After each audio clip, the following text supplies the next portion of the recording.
আজ আপনাদেরকে সরাসরি দেখানোর চেষ্টা করব চট্টগ্রামের সাবেক মেয়র মহিউদ্দিন চৌধুরীর কবরস্থান থেকে। কারণ ঠিক আজকের এই দিনেই চট্টগ্রামের সাবেক হ্যাট্রিক মেয়র মহিউদ্দিন চৌধুরী মহিউদ্দিন চৌধুরী উনি মারা যান কিডনিজনিত সমস্যার কারণেই। তিনি এই দিনেই ঠিক বিজয় দিবসের প্রাককালে আগের দিনে তিনি মৃত্যুবরণ করেন। দর্শক, আমরা এই মুহূর্তে আপনাদের দেখানোর চেষ্টা করছি চট্টগ্রামের এবিএম মহিউদ্দিন চৌধুরীর কবরস্থান। দর্শক, একটা বিষয় আপনারা লক্ষ্য করবেন যে গত বছরও ঠিক এই দিনেই এই জায়গায় মানুষের ঢল নেমেছিল, কিন্তু এই বছর যে চিত্রটি সেটা একদমই উল্টো। হাতে গোনা মাত্র তিনটি আমরা ফুলের স্তবক দেখতে পাচ্ছি। তিন জায়গা থেকে এসেছে ফুল, কিন্তু ঠিক গত বছরও এখানে মানুষের লাইন ধরা মানুষ থাকতেন। সাধারণ মানুষ থেকে শুরু করে আপামর আওয়ামী লীগের যতজন নেতা নেতৃস্থানীয় পর্যায়ে সব জায়গা থেকে আসলে শ্রদ্ধাঞ্জলি আসতো। আসলে কথাটা ঠিক, কখন ক্ষমতা কখনো চিরস্থায়ী নয়, সেটি পালাবদল করে। যা গত জুলাইয়ের 5ই আগস্ট অভ্যুত্থানের পরবর্তী থেকে দেশের যে চিত্রপটটি সেটা সম্পূর্ণ পরিবর্তন হয়ে যায়। দর্শক, আপনারা দেখতে পাচ্ছেন যে এবি মহিউদ্দিন চৌধুরী কবরস্থানে কেবলমাত্র তিনটি শ্রদ্ধাঞ্জলি, তিন জায়গা থেকেই শ্রদ্ধাঞ্জলি দেওয়া হয়েছে। যার মধ্যে একটি হচ্ছে মেয়র হজ কাফেলার পক্ষ থেকে মোহাম্মদ ওয়াসিম উদ্দিন চৌধুরী পক্ষ থেকে শ্রদ্ধাঞ্জলি এসেছে। তাছাড়া আরেকটি দর্শক আমরা দেখতে পাচ্ছি না। তবে এই বিষয়টি আসলে উল্লেখযোগ্য যে গত বছরও যে জায়গায় সাধারণ মানুষ থেকে শুরু করে আপামর আওয়ামী লীগের যত নেতৃত্বস্থানীয় মানুষ ছিল সবাই এখানে ভিড় জমাতো, কিন্তু এই বছরের চিত্রটি আসলে সম্পূর্ণ ভিন্ন। অবশ্য আপনাদেরকে কবরস্থানের আশপাশ এলাকাটা দেখানোর চেষ্টা করছি, যেখানে আসলে জনমানব শূন্য। সাধারণ মানুষ নেই বললেই চলে, কাউকে আসলে দেখাও যাচ্ছে না। আমরা এখানে আসার পরে আসলে জানতে পেরেছি যে এই যে ফুল যে শ্রদ্ধাঞ্জলি দেওয়া হয়েছে সেটা আসলে কারা দিয়েছে সেটা আসলে কেউই বলতে পারছে না, কখন দিয়েছে এটা কেউই বলতে পারছে না। শুধুমাত্র আমরা এখানে আসার পরেই দেখতে পাচ্ছি যে শ্রদ্ধাঞ্জলির মাঝখানে যে নাম দেওয়া আছে, যেমন মেয়র হজ কাফেলার পক্ষ থেকে, আরেকটি ওয়াসিম উদ্দিন চৌধুরীর পক্ষ থেকে, আরেকটি এসেছে যুগ্ম সাধারণ সম্পাদক চট্টগ্রাম মহানগর ছাত্রলীগের গোলাম সামদানি জনি দিয়েছেন।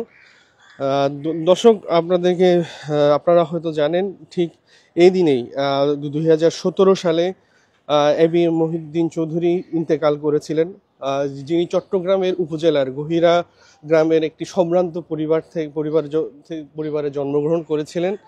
ওনার পিতার নাম ছিল মহরুম হোসেন আহমদ চৌধুরী এবং মাতা মহরুম বেদোয়ারা বেগম, যিনি 8 ভাই বোনদের মধ্যে মহিউদ্দিন চৌধুরী ছিলেন মেজো। দর্শক, আপনাদেরকে এও জানিয়ে রাখতে চাই, মহিউদ্দিন চৌধুরীর পিতা ছিলেন আসাম বেঙ্গল রেলওয়েতে চাকরি করতেন। পিতার চাকরির সুবাদে তিনি মহিউদ্দিন চৌধুরী পড়াশোনা করেছেন মাইজদি জেলা স্কুলে, Kashem Ali English high school এবং প্রবর্তক সঙ্গে। স্কুল জীবন থেকে তিনি আসলে ছাত্রলীগের রাজনীতির সাথে জড়িত হয়ে যান। পরবর্তীতে স্কুল শেষে বাবার আদেশে ভর্তি হয়েছিলেন ডিপ্লোমা ইঞ্জিনিয়ারিং কোর্সে। তবে সেখানে পাঠ না চুকিয়ে তিনি ভর্তি হন চট্টগ্রামের অন্যতম বিদ্যাপীঠ, যেটি আসলে চট্টগ্রাম কলেজ নামে সমাদৃত। পরবর্তীতে তিনি কমার্স কলেজে এবং শেষের দিকে তিনি সিটি কলেজে শুরু করেন।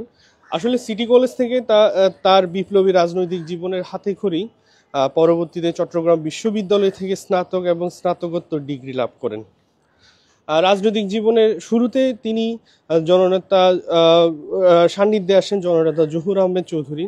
পরবর্তীতে বঙ্গবন্ধুর ডাকে আন্দোলনের সংগ্রামে অংশ নিতে গিয়ে পাক বাহিনীর হাতে গ্রেপ্তার হন অসংখ্যবার। দর্শক, আপনাদেরকে এই মুহূর্তে এতক্ষণ যাবৎ বললাম যে মহিউদ্দিন চৌধুরীর যে রাজনৈতিক জীবনের শুরুটি, পরবর্তীতে তিনি চট্টগ্রামের বিভিন্ন সময়ে আওয়ামী লীগের একটা বর্ষিয়ান নেতা হিসেবে পরিচয় লাভ করেন। এছাড়াও আপনারা জানেন 92-এর যে ঘূর্ণিঝড় চট্টগ্রামের একটি বিশেষ ভূমিকা তিনি রেখেছিলেন, যার কারণে তিনি চট্টগ্রামের যে জনপ্রিয়তা শুরুটা আসলে সেখান থেকে হয়, সাধারণ মানুষ থেকে শুরু করে বিরোধী দলীয় পক্ষ থেকে তিনি প্রশংসা লাভ করেন। এর পরবর্তীতে তিনি চট্টগ্রামে হ্যাট্রিক মেয়র হিসেবে প্রতিষ্ঠাতা লাভ করেন এবং চট্টগ্রামের যে আপামর মানুষের ভালোবাসা সেটি অর্জন করতে সক্ষম হন।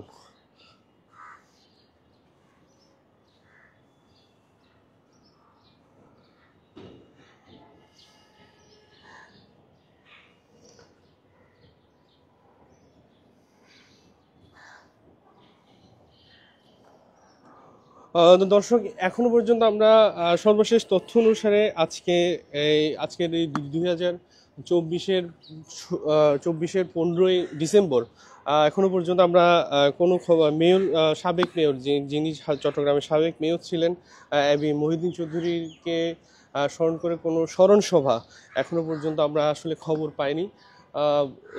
তবে এটাও আসলে উল্লেখযোগ্য বিষয়। আবারও বিষয়টি হচ্ছে যে এই গত বছর যেখানে আসলে সাধারণ মানুষের ঢল ছিল, সাধারণ আওয়ামী লীগ এবং ছাত্রলীগ যারাই ছিলেন নেতা নেতৃত্বস্থানীয় ব্যক্তিদের যে ঢল ছিল, সেটা এই বছর আসলে উল্লেখযোগ্য হারে একদমই নেই বললেই চলে।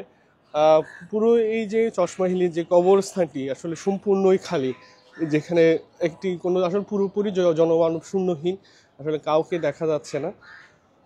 দর্শক, এই ছিল আমাদের এবিএম চট্টগ্রামের সাবেক mayor, hat-trick mayor ABM Mohiuddin চৌধুরীর মৃত্যুবার্ষিকী উপলক্ষে বিশেষ যে লাইভ, যেখানে আপনাদেরকে আসলে দেখানোর চেষ্টা করেছি গত বছরের তুলনায় এবছরের যে একটি পালাবদল, একটি আসলে পরিবর্তন, সেটা আপনাদেরকে দেখানোর চেষ্টা করেছি। এই ছিল আমাদের সর্বশেষ মেয়র মহিউদ্দিন চৌধুরী মৃত্যুবার্ষিকীগুলোকে সর্বশেষ পরিস্থিতির বর্ণনা। দর্শক, আবারও আমরা ফিরে আসবো অন্য কোনো বিষয় নিয়ে, অন্য কোনো ঘটনা, অন্য কোনো বিশেষ কোনো প্রতিবেদন নিয়ে। ততক্ষণ পর্যন্ত থাকুন আমাদের সাথে সি ভয়েস 24 লাইভে। সবাইকে ধন্যবাদ।